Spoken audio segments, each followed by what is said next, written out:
On behalf of the Station Arcadia team, a big thank you to our patrons, Claws of Fenrir, Antigone Brickman, Bronwyn, N13E86, and Carolee Rose. Welcome, anyone. You're listening to Station Arcadia.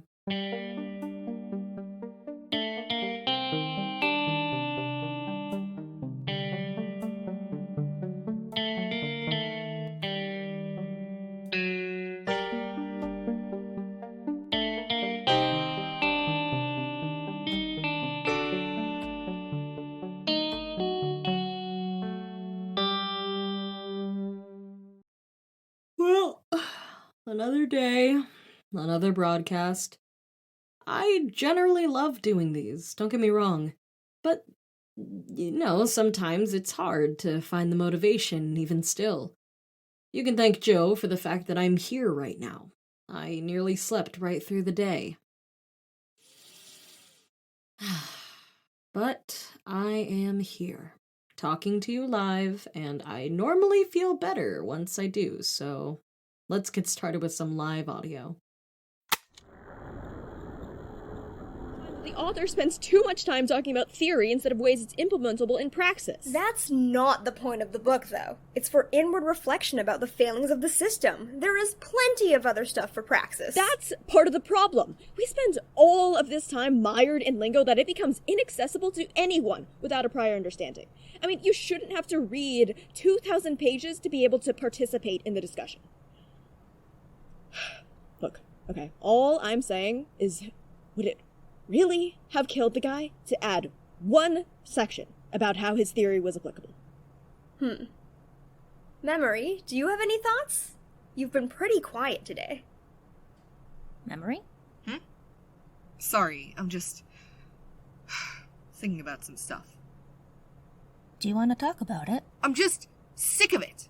Months of tracking down revolutionaries, and they still say no matter what I do. Why don't you just, impress them or something? I've tried it. Still nothing. They still think I'm too young or too stupid or something.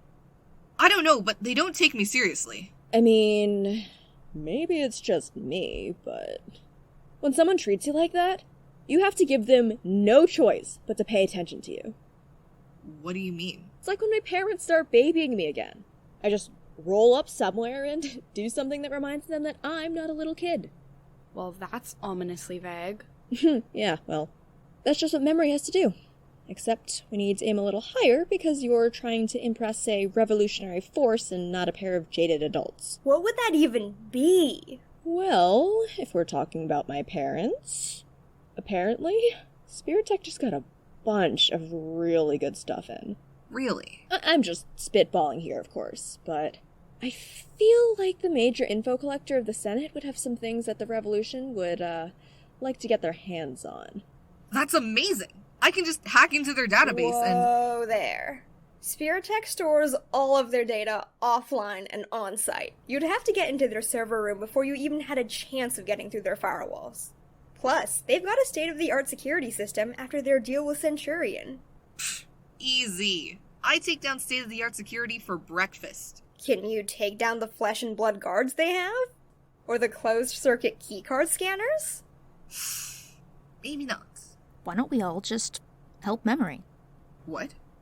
We're not all prodigy hackers like you, but I've got some sleight-of-hand skills. Stitch could charm someone out of their metamail. Dyne knows way too much about everything, and Kyreese... I can punch people. Kyreese can punch people. It'll be like bonding. If everyone's in, that is. Sure. Oh, I'd love to take Mom and Pop's business down a peg. I was gonna do some vlogging, but this is way more exciting. I think you'd all die without me, so I'm in. You guys are the best.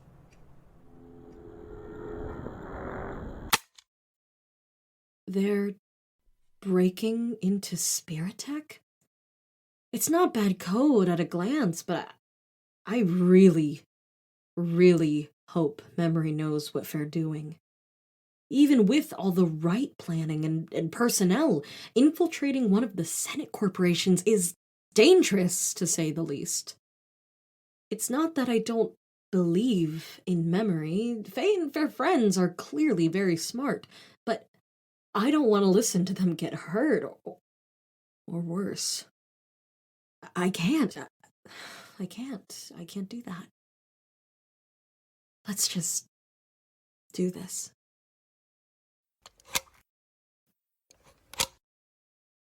"5 months ago, the Talsorian city of Bismuth was at the epicenter of a horrible earthquake.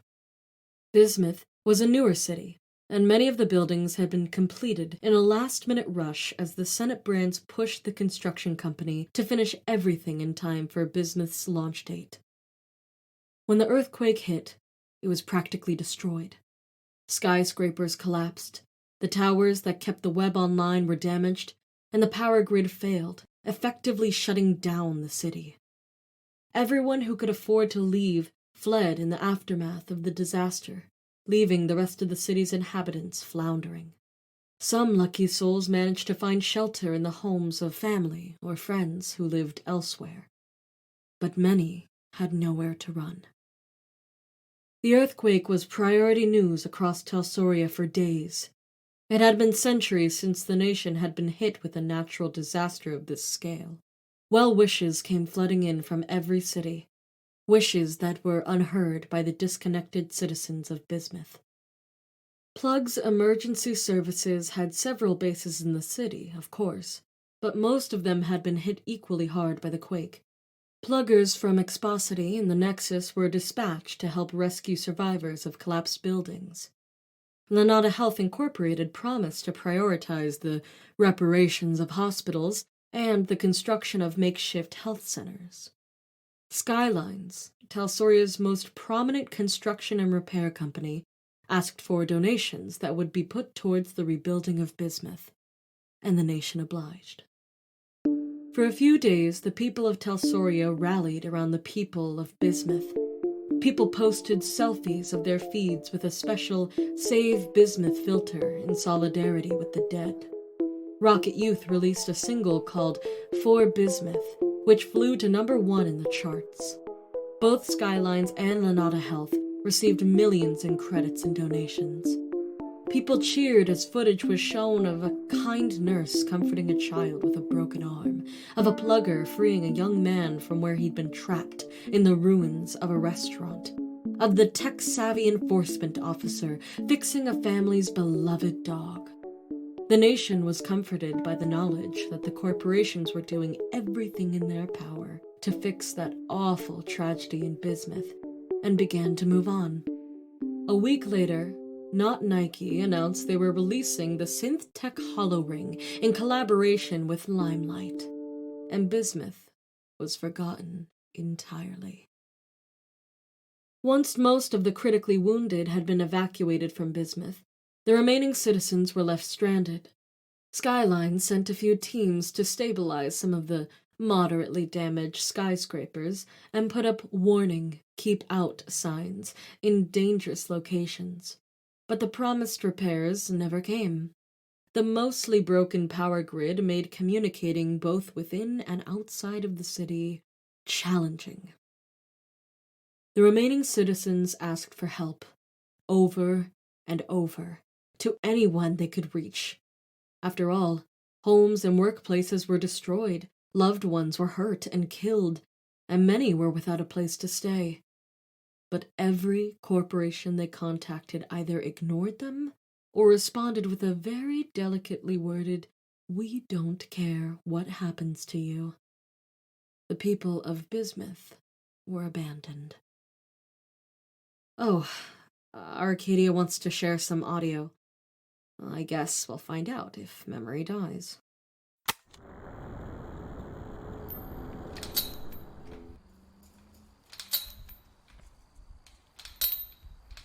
Alright, come on.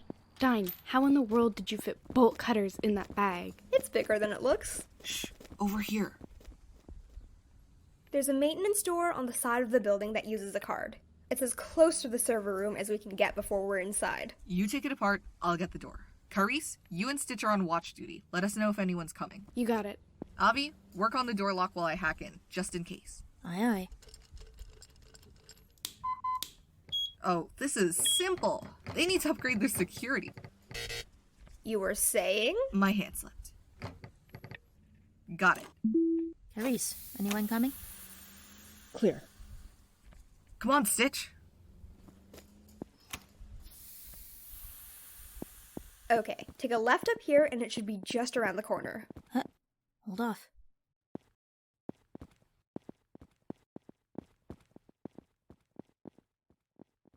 I'll go ahead and make sure no one else is coming. What kind of lock am I looking at for this one? It's a bit more complicated. There's a finger scan, card scan, and passcode. Got it. This is it? This is it. The card scanner is on the side. We'll do that first. Done. Next. Finger scan. Tape. Got it. Dyne, scan this. Here you go. Password.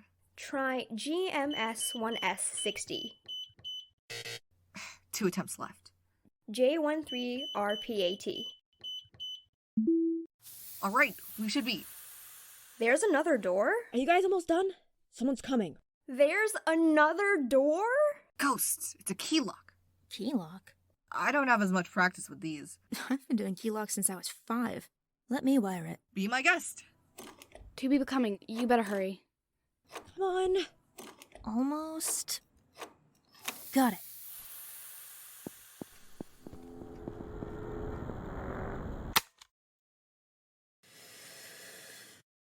Not to sound like some old fogey, but those teenagers are absolutely going to be the death of me. I think they've got amazing ideals and great ideas, and I wish I didn't have to listen to them pull off the riskiest heist I've ever heard of. But it's not like I'm going to stop the broadcast now, so I'll get on with it. Everest knew he was incredibly lucky. His apartment hadn't taken a lot of damage in the earthquake, and he'd escaped without so much as a splinter. In the months since the earthquake, he'd even been lucky enough to go back to work. But most of his city was still in rubble, including his favorite building in the world, the gym. Working out at the gym on 225th and Latimer was part of his routine, and had been for years. It was familiar enough to put him at ease, and yet stimulating enough to break up the monotony of his desk job. When the endless forms and virtual staff meetings got to be just too much, he would take out his frustrations on the punching bags, and channel his restless energy into weightlifting. He'd met close friends at the Barings gym, people who motivated him to work harder and get stronger. Avarice knew he wasn't the only one upset that the gym had been badly damaged during the earthquake. The gym's manager had gone off to Exposity after the quake along with the rest of the rich, leaving behind a group of rather angry gym members who found they were still paying for their memberships and unable to cancel them. Their money was going straight into the manager's pocket, and not a cent of it was being put towards repairs. Their complaints, of course, were completely ignored. Now more than ever, as Avarice struggled to adjust to working in a damaged building, deal with the loss of various friends and acquaintances, and deal with the constant internet issues, he needed the stress relief the gym provided. One day, after a particularly rough staff meeting, Avarice stopped outside the gym on his walk home. He knew others in the city were in a far worse state than he was, and it was silly to be upset over something as trivial as a gym. But it wasn't trivial to him, and he was sick of it being broken. The building wasn't even fully collapsed, it was just damaged enough to make it unstable. Avarice decided that if no one else was going to do anything, he was going to take repairs into his own hands. The building was all locked up, but when a wall is missing, locked doors don't count for much. Avarice stepped into the gym over a pile of rubble, a cloth tied around his nose and mouth to protect him from the dusty air, and nodded slowly as he assessed the damage. He could do it, with some help. It didn't take long to get in contact with the other members and convince them to come to Barings and take a look around, maybe help him tidy it up. He didn't want to ask too much of them too quickly, but he wanted it fixed, and most of the gym members were enthusiastic about the idea. A couple days later, The group met outside Barings with all the tools they could muster. One of the members was a plumber, and another knew somewhere they could scavenge building materials. Avarice had spent the day before and most of the night, too, reading up on everything he could about construction, at least as much as he was able with the spotty internet. He hoped Arachne Access would send a crew to fix the towers one of these days, but it was starting to seem unlikely. The team of gym rats got to work. The ceiling had collapsed in a few places, one of the walls was barely more than rubble, and all the windows were shattered. But the team was strong and determined despite their overall lack of construction experience. The work was hard, but surprisingly fun. After half an hour, someone ran home to grab a loudspeaker and started blasting music. A few people brought food that they set up on a neatly stacked pile of bricks. Back-breaking work aside, it felt more like a party than anything else. As they worked, passerbys came to investigate the music and joined the rebuilding efforts, until their group had nearly doubled. It took less time than Avarice had expected. The combined determination and effort of everyone working on the project made for quick work, and by nighttime, the gym was as functional as they could make it, with their limited supplies. Some of the equipment was damaged beyond repair, but enough of it was usable that Avarice was confident the project had been well worth the effort. The group was celebrating inside the gym when Myra, another gym member, spoke up. She explained that her apartment building had taken quite a bit of damage in the earthquake. She had been staying with a friend for the past month, but the small apartment was too cramped for Myra and her partners to live comfortably. Myra barely got through her explanation before half the group had offered their services. The next day, the group of gym members showed up in front of Myra's apartment building, along with about half of the building's residents. Their tools, music, and food were ready, and they got to work happily. The apartment building took ages, but as they worked, they gained more and more helpers until there was a small army of volunteers. Many hands made for light work, and the repairs started picking up speed. To his surprise, Avarice found himself at the head of the project. He wasn't the most experienced worker, or the loudest, but people listened to him and looked to him for direction. So he accepted the mantle of leader that had been unwittingly placed on his shoulders and did his best to keep everything going smoothly. Avarice found the volunteers with the most construction knowledge and appointed them his advisors. He listened to their instructions and assigned people to various tasks. It got to the point where there were more people who wanted to help than jobs on the apartment building. So, they started with other buildings on the same block. Over the next few weeks, the city of Bismuth mobilized. Businesses, apartments, everything was being rebuilt. And it just kept spreading, getting bigger and bigger as Bismuth's residents rose up to do what the government wouldn't. Avarice remembered the day of the quake, the fires and destruction and panic. He remembered the pure terror of not being able to get in touch with family or friends. On those first few days after the disaster, he'd never in 1,000 years expected he'd be at the head of a project, working to take control of the situation and mend the damage. There was still so much work to do. There were some tasks that were beyond even the dedicated residents of Bismuth. Tasks involving cranes and specialized machinery, and tasks that were too dangerous for Avarice to ask anyone to complete. There were people still dealing with injuries and adapting to their new disabilities. But with each day, the city got safer, tidier, and the people more hopeful. Eventually, when they deemed that the market was ready, the corporations would return to Bismuth in full force. The grid and the towers would be fully repaired, the web entirely back online, and the upper class would move back into their penthouse suites and mansions. But as Avarice looked out over the mass of assembled construction volunteers, waiting in the rays of the rising sun for their morning assignment, he knew that this was how he would always remember Bismuth, a city of the people. Thanks, Arcadia. That was actually quite uplifting. I get the feeling she knows what I need, And, well, today I needed something with a happy ending. Not that we've actually gotten one yet. I'm not leaving this booth before I find out what happens to Memorie.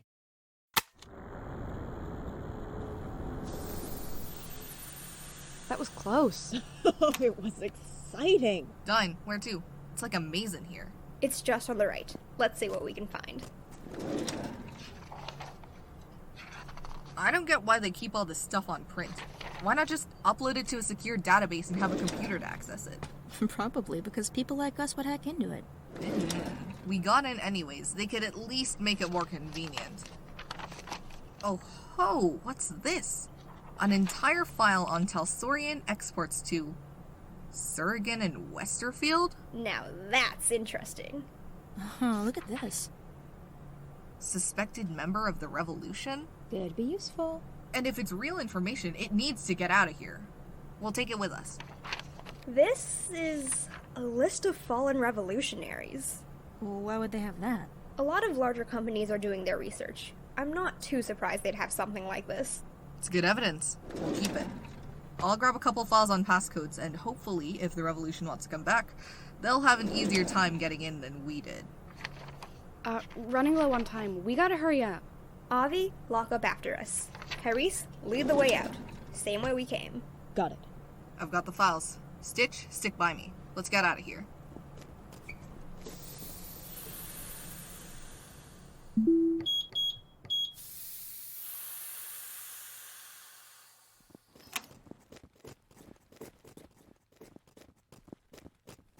Hey, who are you?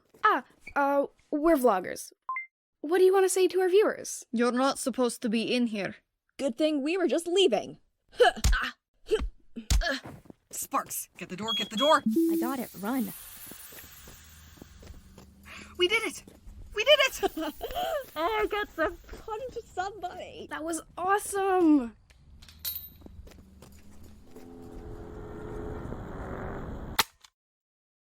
Vloggers. That's the worst excuse. I hate that I've used that myself. I am glad they're alive, though. I feel like I was probably as stressed as all of them combined, and I'm not even on the same continent. But it was impressive. I'll give them that. I'm sure Nikki will think so too, though I'm not so sure how she'll react. I guess we'll just have to see. Until then, stay safe, stay moving, and stick close. You've been listening to Station Arcadia.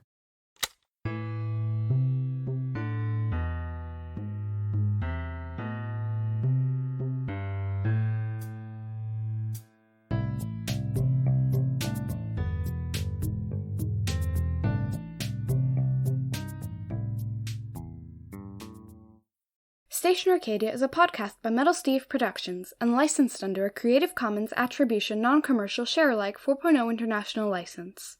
It is produced by Eli SD and C.V.V.M. and directed by Tova Brantner. Today's episode included take selection by Eli SD, soundscaping by J.R. Steele, and music by Theo Goodwin. It was written by Eli SD and Quinn O.A. Feinberg with scenes by Tova Brantner and J.R. Steele. It featured Jade Virginia as Kass, Ellison Cardenas as Memorie, Ari Delyne as Kyreese, Coco Chen as Dyne, Antigone Brickman as Avi, C.V.V.M. as Stitch, and J.R. Steele as a SpiriTech employee. Join us on Twitter and Tumblr at Station Arcadia for more content. Join us on Discord to chat with other fans using the link in the description. Check out our website, stationarcadia.com, for a transcript of this episode as well as information on the cast and crew. And finally, don't forget to subscribe to our Patreon. Today's beverage of the week is lemon ginger tea.